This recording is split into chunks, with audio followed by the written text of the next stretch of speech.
Tänään ollaan unboxaamassa taas tällä mökkeilyolosuhteissa. Postikantaa. Niin, tässä kohtaa sanotaan, että postikantaa. Kaupallisessa yhteistyössä oman henkilökohtaisen lompakon kanssa.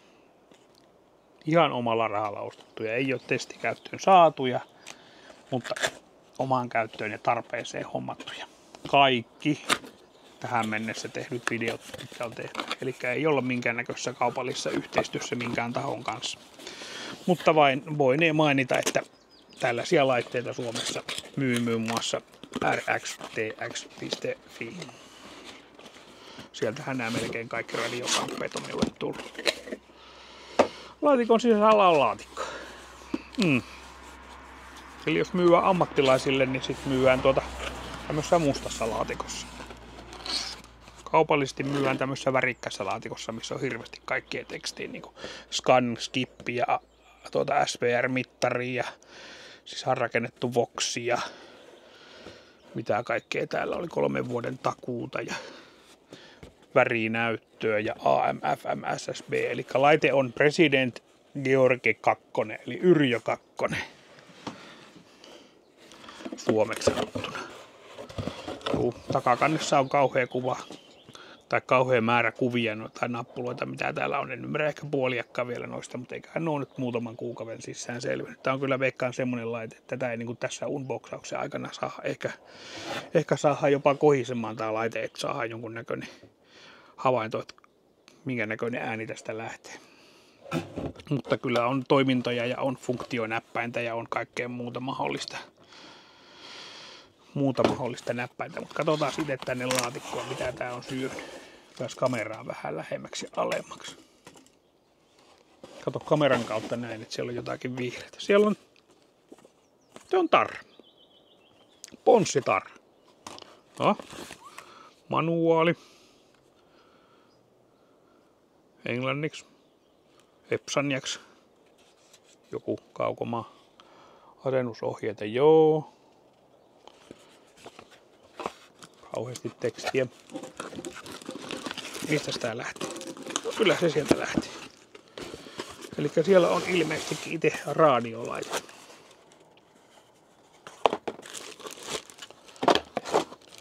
Paketissa ja sitten siis laatikossa, joka on laatikossa, ja pakattu laatikkoon, joka on pakattu pussiin.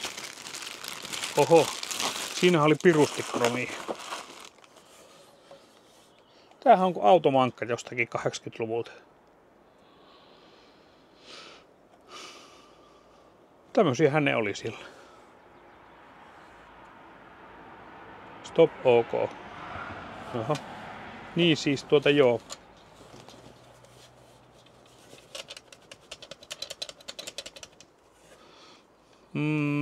Mikä on sellainen radiossa, joka liikkuu silloin kun sitä liikuttaa? No, ehkä se selviää jossakin kohtaa.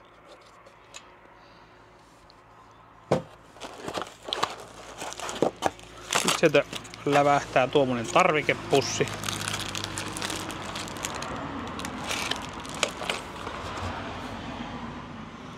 Virtajohto, kohtalaisen paksu.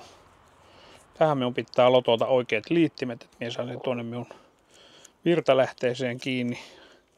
On käyttänyt apikoja ja silleen päin, että niitä ei voi kytkeä sitten, kun on kerran laitettu, niin niitä ei voi, vaikka ne irrottaisi, niin kytkeä väärinpäin. Eli plussa- ja miinusnapoihin tulee erinäköiset liittimet.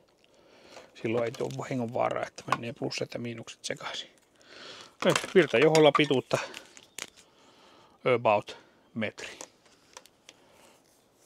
Ja tätäkään ei voi kytkeä väärinpäin, kun siinä on 3 napaa ja se on epäsymmetrinen.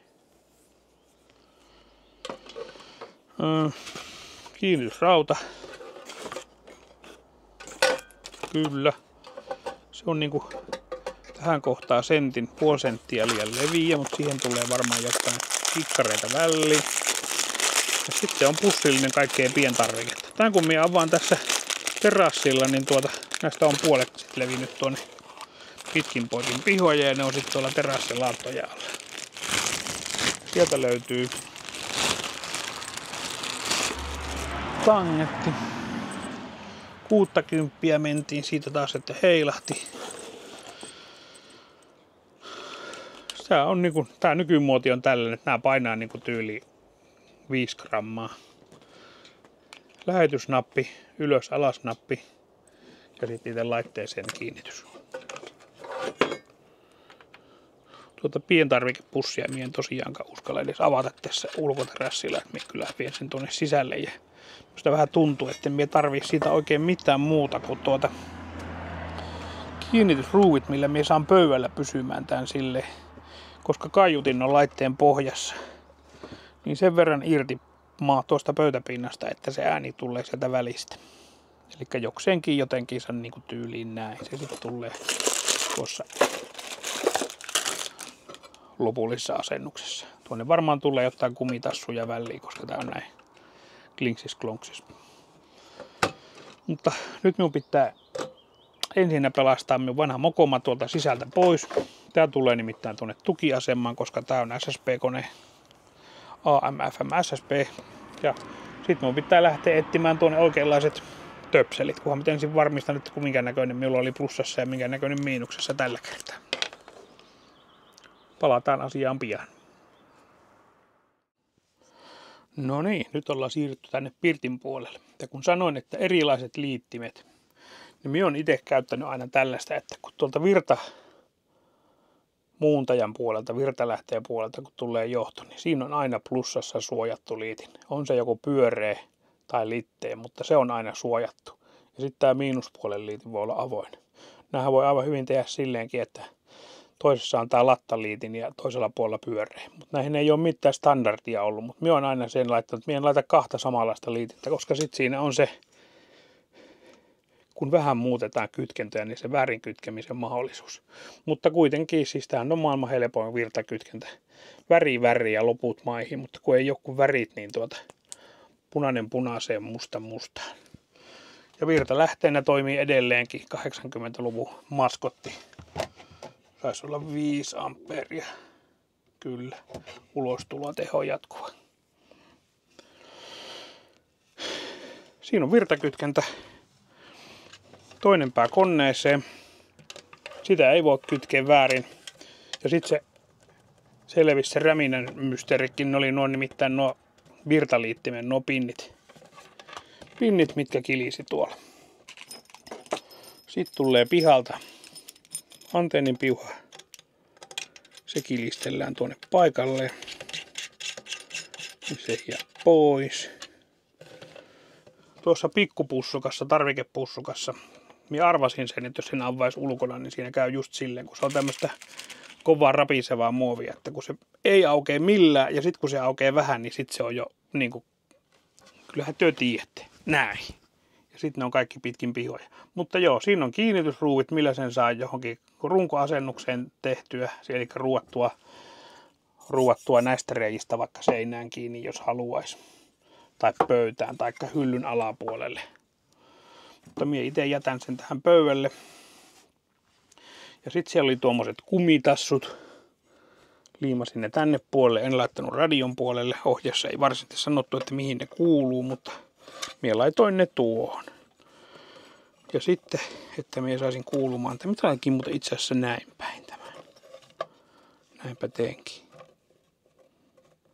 Keinukkohan tää nyt ja kiikkuukohan miten paljon. Mutta siis joo, tää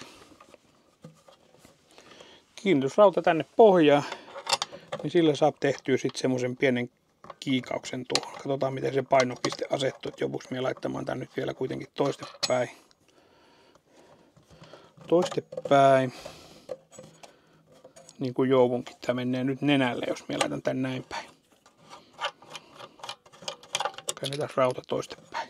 Ja tääkään rauta ei ole enää yhtään väliä tuohon paikalle. Puolet tavaroista kylvin lattialle ja hävitin koko sitten sen kiinnitysraudankin.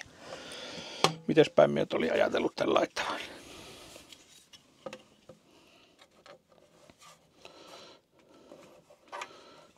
Laitetaan näin päin se. Katsotaan. Tai sitten minä laitan vaan niinku yhdellä ruuvilla. Eihän se tuosta pöydältä mihinkään karkaa. Laitan sen vaan yhdellä ruuvilla etureunasta kiinni, niin siihen tulee sitten semmonen tilttaus samalla, että mennään paremmin nuo näppäimet ja kaikki muut tässä alkuvaiheessa, kun voi olla, että pikkasen tulee säätöä tämän kanssa. Upsista.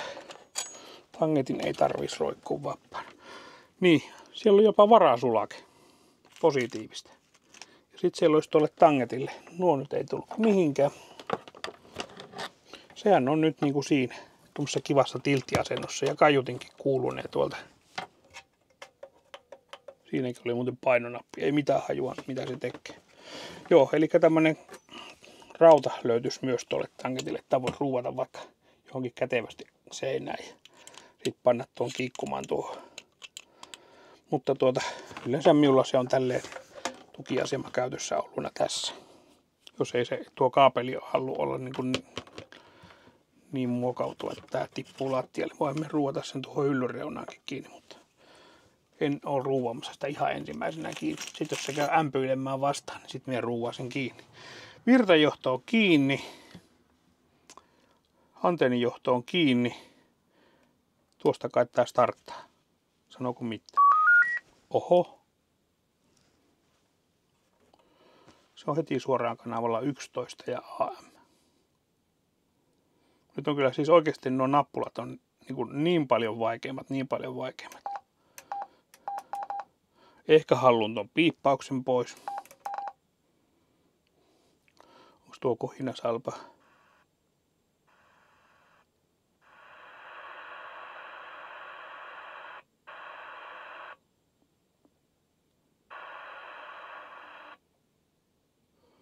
Jaa.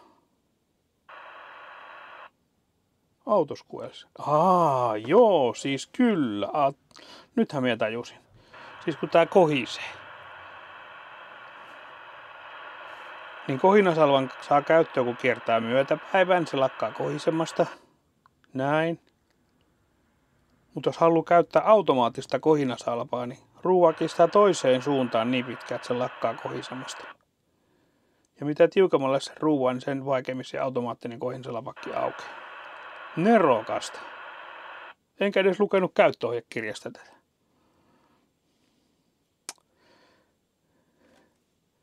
On muuten virtalähe antaa 14,3. Tarvitsee vähän tarkistaa noita jännitteitä. Se tuo Mokoma vaati vähän enemmän virtaa, kun siinä on lähetystehoa 4 wattia tai 10 tai jotakin. Niin. Pitää vähän passailla sen noita ulosanteja. Tuo oli ihan hyvä, että se näkyy tossa. Siis kanava, taajuus. Olepa nyt kuitenkin hiljaa vähän aikaa. Kanava, taajuus, RF-gaini on maksimilla. Ja tuossa oli kanavanappi. Kyllä. Ja sitten meneekin vaikeaksi. Äänenvoimakkuus, kohinasalpa. Sitten siellä on USB-liitäntä, siis sillä voi ladata kännykkää. Tarpeellinen keksintö laapuhelimessa, että voi ladata kännykkää. Mutta joo, kyllä tämä nyt semmonen laite on, että nyt tähän kohtaan tarvitaan se käyttöohjekirja. Sitä tarvitsee lukea ehkä pari kertaa ennen kuin tästä saa minkäännäköistä tolokkua. Mutta siinähän se laite nyt on. Se on unboxattu ja tarvii vaan opetella. Oletan, että ei ollut mikään huono ostos. Huomasitko muuten, että oli vanha kameran jalka, joka narisee. Siitäkin on tehty video. Joo. Hirveätä lukemista. Laapuhelimista sen verran, että kannattaa, jos kiinnostuu tästä aiheesta, niin käydä katsomassa, mitä löytyy Kosla ry:llä, kun laittaa Googleen. Sieltä löytyy nettisivut ja Facebook-ryhmä. Koko Suomen LA yhdistyy, Koko Suomen LA ja pakettiradiokerho ry. Ei ole vuosimaksu hinnankirjoissa. Kannattaa käydä tutustumassa, jos nämä asiat kiinnostaa, tai niin kuin minun tapauksessa uudelleen kiinnostaa. Tähän lähti niin ihan lapaasti. Minä arvasin, että tässä tulee käymään näin. Mutta unboxaus on tehty. Nyt tarvii sitten vähän perehtymistä. Katsotaan kuuluuko tuolla laitteella mitään ja mihinkään. Mutta se on sitten ihan eri oma juttunsa. Moro!